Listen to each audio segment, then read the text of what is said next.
Assalamualaikum warahmatullahi wabarakatuh. Saya Yanisa Gianikalia, NPM 220305008 dari kelas 2 APTSD. Di video kedua ini saya akan menjelaskan materi tentang morfologi. Morfologi. Secara etimologis, morfologi terbagi dari dua kata, yaitu morf yang berarti bentuk dan logos yang berarti ilmu. Berdasarkan unsur pembentuknya, maka morfologi adalah cabang ilmu bahasa yang mempelajari bentuk-bentuk kata. Morfologi juga sering diartikan sebagai cabang linguistik yang mempelajari atau membicarakan proses pembentukan kata. Pengertian morfem.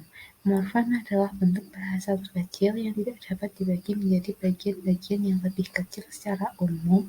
Morfem terbagi atas dua bagian, yaitu morfem bebas dan morfem terikat. Jenis morfem.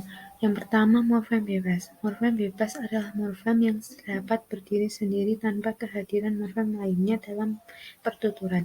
Misalnya, saya duduk, kursi, kapal. Semua kata dasar yang dapat berdiri sendiri dikategorikan sebagai morfem bebas. Yang kedua, morfem terikat. Morfem terikat adalah morfem yang harus melekat dengan morfem lain atau morfem yang tidak dapat berdiri sendiri. Morfem yang hanya dapat menjadi kata apabila bergabung dengan afiks atau dengan morfem lain. Misalnya, henti pada kata berhenti atau memberhentikan, cantum pada kata tercantum atau mencantum. Jenis morfem yang pertama ada morfem gramatikal, yaitu morfem yang jumlahnya terbatas dan berfungsi sebagai penghubung di antara morfem leksikal, misalnya dan, yang, dengan. Yang kedua, morfem leksikal, yaitu morfem yang jumlahnya tidak terbatas dan sangat produktif mencakupi kata penuh dan afiks derivatif atau membentuk kata baru. Semua morfem yang dapat berdiri sendiri atau memiliki makna leksikal disebut morfem leksikal. Yang ketiga ada morfem segmental. Morfem segmen atau disebut juga morfem konten adalah unit terkecil dari makna dalam bahasa yang tidak dapat dibagi lagi menjadi bagian yang lebih kecil yang memiliki makna. Kemudian ada morfem suprasegmental. Morfem suprasegmental atau disebut juga prosodi adalah aspek bunyi atau suara pada bahasa yang berada di atas level segmen atau melintasi batas-batas morfem. Morfem suprasegmental ini tidak memiliki makna yang dapat ditafsirkan secara sendiri-sendiri, namun memberikan perubahan pada artikulasi, intonasi, dan ritme pada kata atau kalimat. Morfem terbagi, yaitu morfem yang realisasinya dalam bentuk morfem yang diantarai oleh unsur lain seperti ke, an pada kata keadaan. Proses morfologi yang pertama ada afikasi.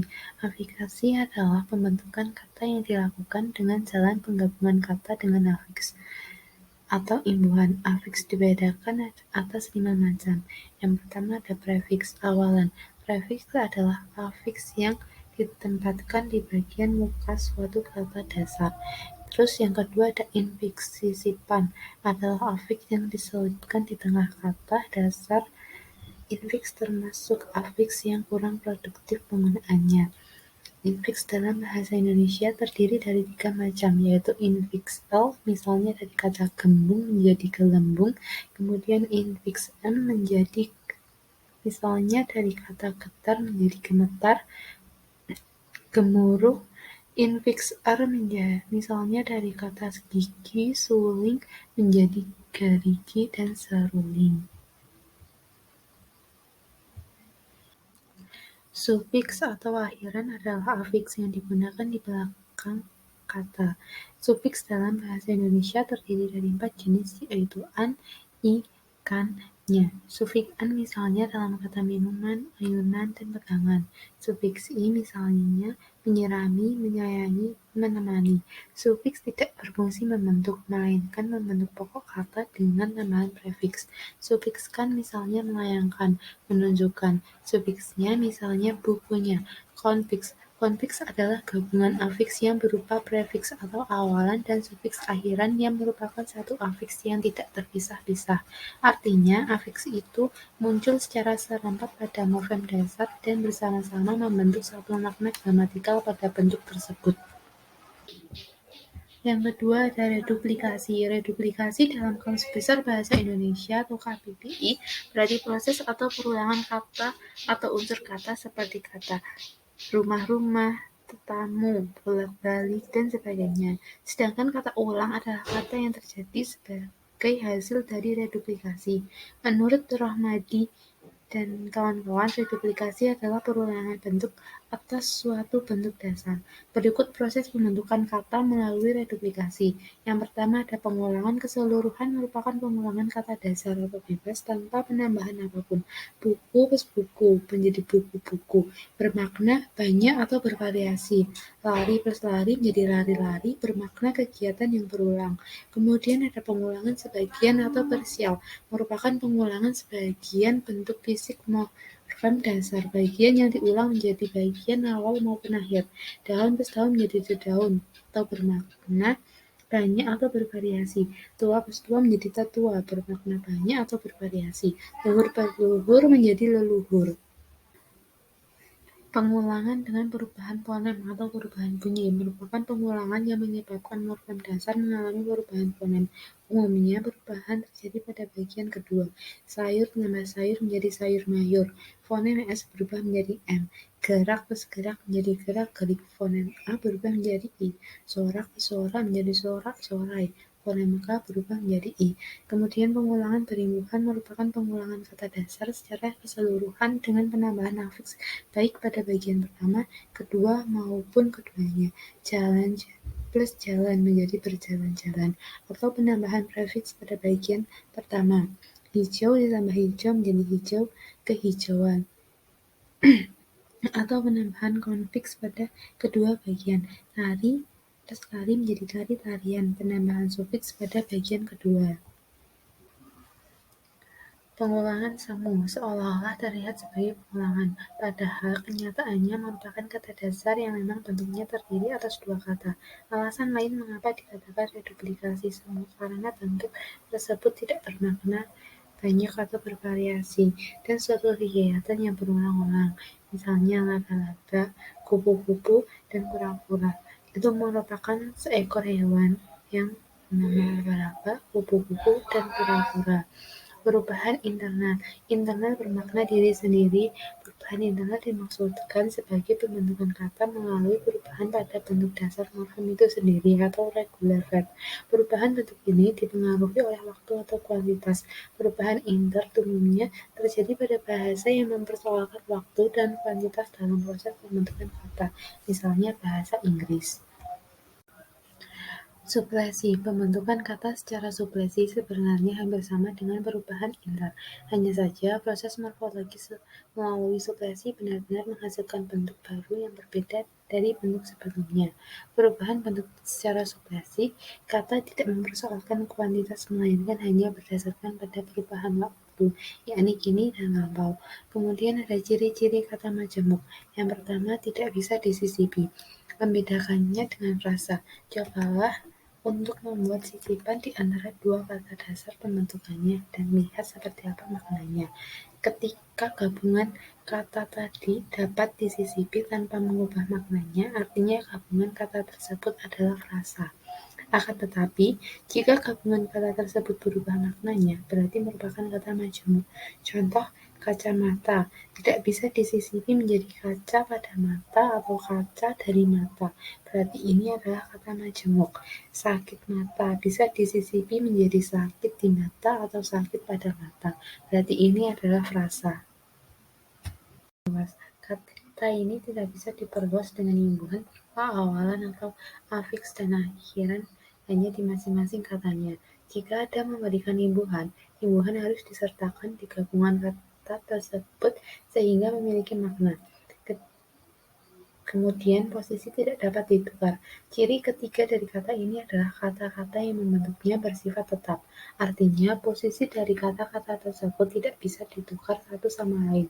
Jika agar maknanya akan hilang atau berubah. Kemudian yang terakhir, tidak bisa ditambahkan dan dipisahkan. Unsur kata majemuk tidak dapat ditambah atau dipisahkan. Kata makan hati tidak bisa dipisahkan menjadi makanan hati atau makan itu hati. Kemudian perbedaan kata majemuk dengan frasa. Keduanya sama-sama sebuah kata. Kata sebagai komposisi yang memiliki makna baru atau memiliki satu makna. Maka bedanya dengan frasa adalah bahwa frasa tidak memiliki makna baru, melainkan makna sintaktik atau makna gramatikal. Contoh bentuk meja hijau yang berarti pengadilan adalah kata majemuk, sedangkan meja saya yang berarti saya punya meja hijau adalah sebuah frasa. Macam-macam kata majemuk. Yang pertama ada endosentris atributif. Kata majemuk endosentris atributif merupakan kata majemuk yang disusun dengan konstruksi sama dengan salah satu atau semua unsur pembentuknya. Berikut kata yang termasuk endosentris atributif. A. Kelompok kata majemuk yang secara umum tidak diketahui atau tidak dikenal lagi unsur formatifnya. B. Kelompok idiom serta metafora yang sudah mati. C. Kelompok kata yang sudah membeku atau sedang dalam proses membeku. D. Kelompok kata majemuk yang salah satu unsurnya bersifat terikat. Kemudian ada endosentris koordinatif. Kata ini terjadi bila kedua unsur pembentuknya sederajat kedudukannya. Contoh pecah belah, tanah air, kaki tangan, dan senja tari. Kemudian ada eksosentris. Kata ini terjadi bila kelas kata gabungan itu lain atau berbeda dari salah satu atau semua unsur pembentuknya. Contohnya luas sadar, luar biasa, luar negeri, apabila, dan manakala. Tata cara penulisan kata majemuk. Penulisan kata majemuk dalam bahasa Indonesia di tiap unsurnya bisa ditulis dengan dua cara, yakni dengan cara terpisah dan bisa dengan cara digabung. Bentuk kata majemuk yang ditulis secara terpisah di tiap unsurnya berarti disebut kata majemuk tidak senyawa. Sementara jika rangkaian bentuk dasar yang digabungkan ditulis gabung disebut kata majemuk senyawa. Contohnya kata majemuk senyawa yaitu duka cita, sukacita, matahari, kacamata, sesapu tangan, segitiga.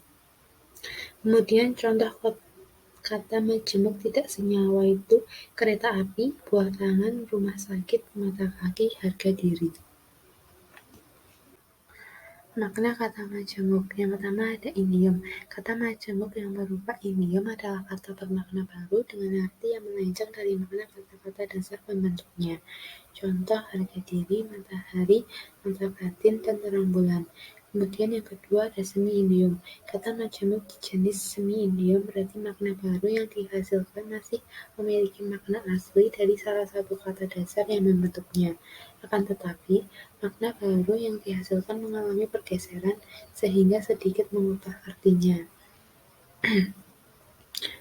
Cukup, sekian pembahasan dari saya. Wassalamualaikum warahmatullahi wabarakatuh.